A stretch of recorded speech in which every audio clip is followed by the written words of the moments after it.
पिछले वीडियो में हम लोगों ने देखा था कि सबऑर्डिनेट क्लाउज तीन तरह के, 3 टाइप्स ऑफ सबऑर्डिनेट क्लाउज। पहला सबऑर्डिनेट नाउन क्लाउज, दूसरा सबऑर्डिनेट एडजेक्टिव क्लाउज और तीसरा सबऑर्डिनेट एडवर्ब क्लाउज। तो in this video specially we will discuss about subordinate noun clause. ये नाउन क्लाउज क्या है, हम इसकी बात करेंगे इस वीडियो में। पहले तो इसका जो बेसिक कंसेप्ट है ये समझ लेना चाहिए। डेफिनेशन मैंने जो दिया वही डेफिनेशन आप याद करें, कोई आवश्यक नहीं है। कहीं किसी बुक से आपने देखा वही डेफिनेशन याद रहे, कोई आवश्यक नहीं है।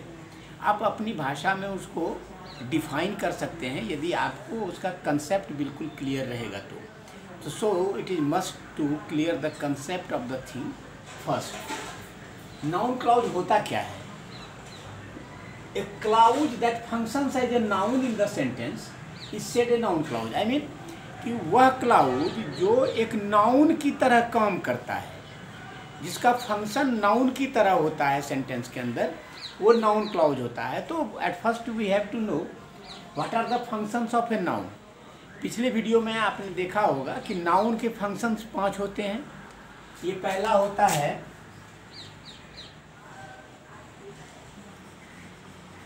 कंप्लीमेंट टू ए वर्ब,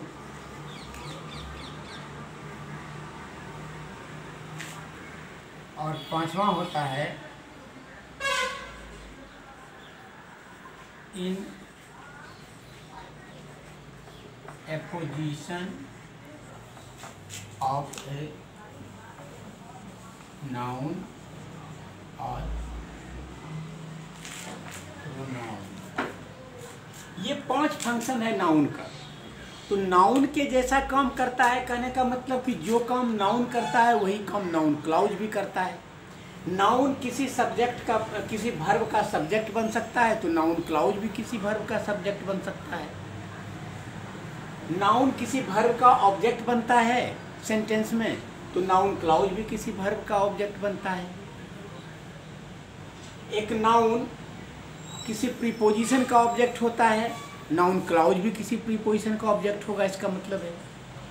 एक नाउन किसी इंट्रांजिटिव वर्ब का कम्प्लीमेंट है किसी सेंटेंस में, इसका मतलब है कि नाउन क्लाउज भी किसी इंट्रांजिटिव वर्ब के कम्प्लीमेंट के रूप में यूज किया जा सकता है।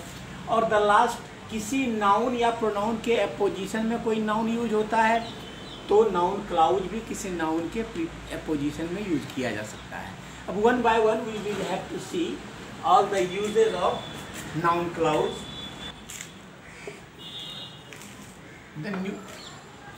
The news is true.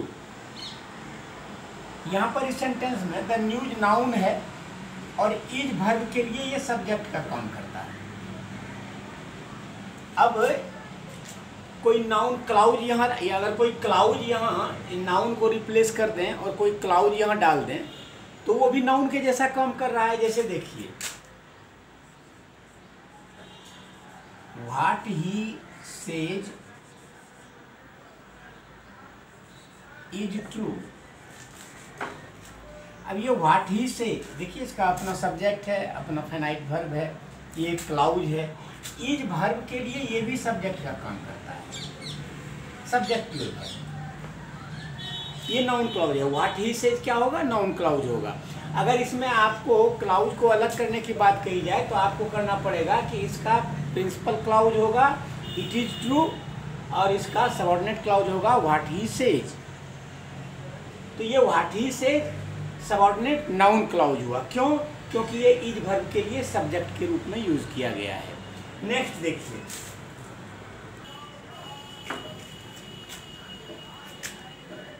Object to a verb. एक नाउन किसी वर्ब का ऑब्जेक्ट बन सकता है सेंटेंस में। जैसे यहाँ पर देखिए, आई नो द फैक्ट। यहाँ पर फैक्ट क्या है? नाउन है।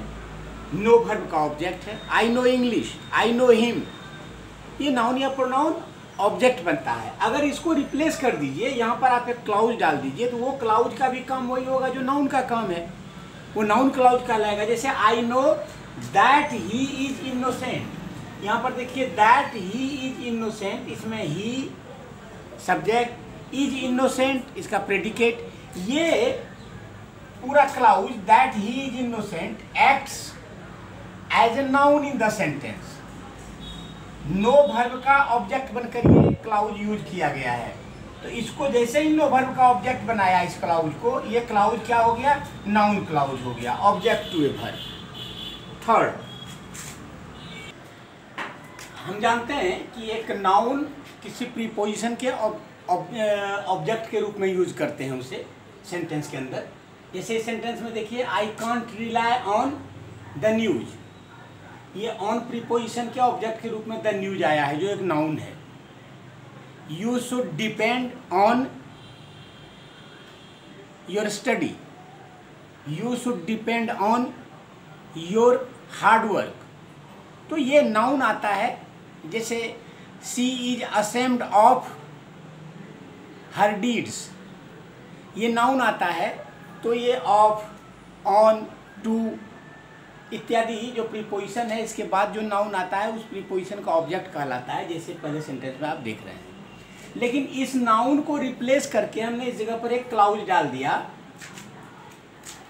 व्हाट यू से। I can't rely on what you से, ये ऑन प्रीपोजिशन का ऑब्जेक्ट के रूप में यूज किया गया ये क्लाउज है, व्हाट यू से।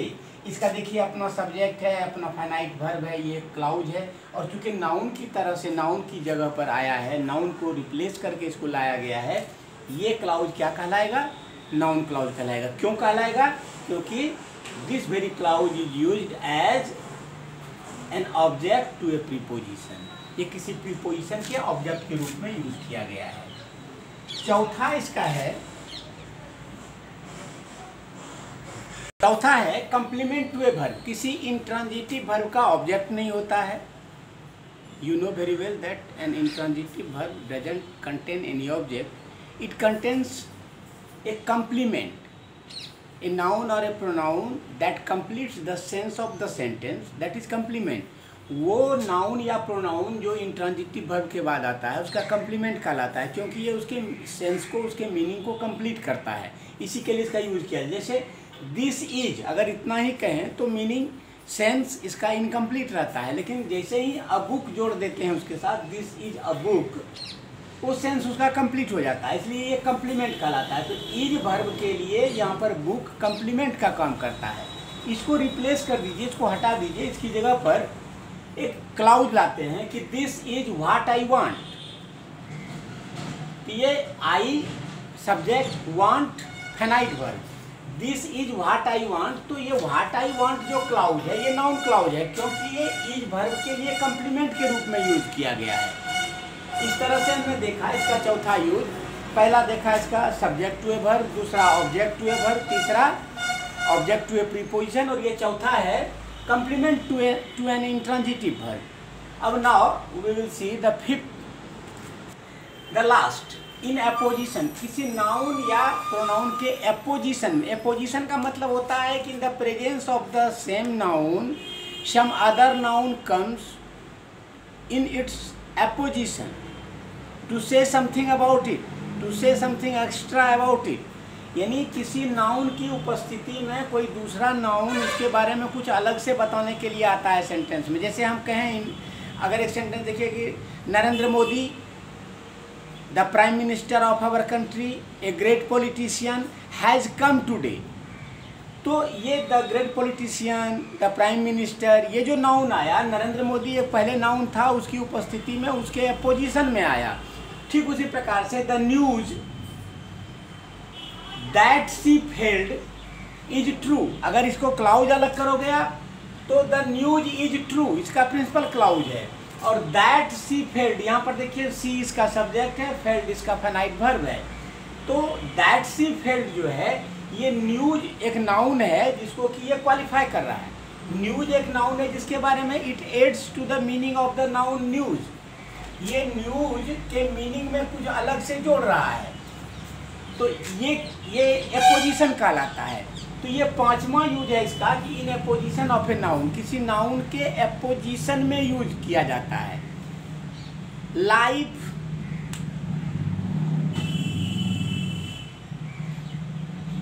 what you think is not, life is not what you think,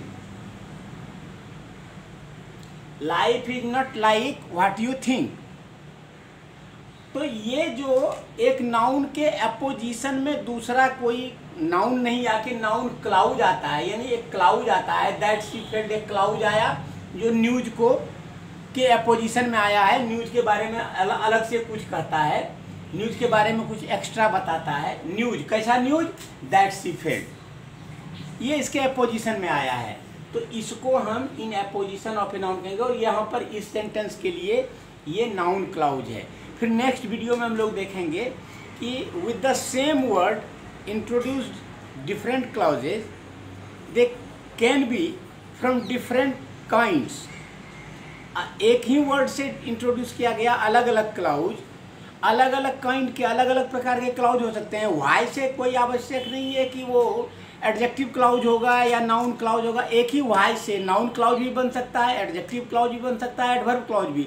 तो वर्ड को आइडेंटिफाई करके केवल हम क्लाउज को आइडेंटिफाई नहीं कर सकते हैं, उसके यूज़ के आधार पर देखना होगा कि वो क्लाउज किस तरह से सेंटेंस में यूज हुआ है, वो कौन सा काम करता है। अगर किसी नाउन को क्वालिफाई कर रहा है तो एडजेक्टिव क्लाउज हो जाएगा, किसी वर्ब को मॉडिफाई कर रहा है एडवर्ब क्लाउज हो जाएगा। और ये जो बाकी के 5 बताए, सब्जेक्ट बन रहा है किसी वर्ब का, ऑब्जेक्ट बन रहा है किसी वर्ब का, किसी प्रीपोजिशन का ऑब्जेक्ट बन रहा है, किसी इंट्रांजिटिव वर्ब का कंप्लीमेंट बन रहा है, एपोजिशन में यूज हुआ है, तो फिर वो नाउन क्लाउज हो जाएगा। और इसी आधार पर हम उसको पहचानेंगे, उसको आइडेंटिफाई करेंगे। Thank you for this.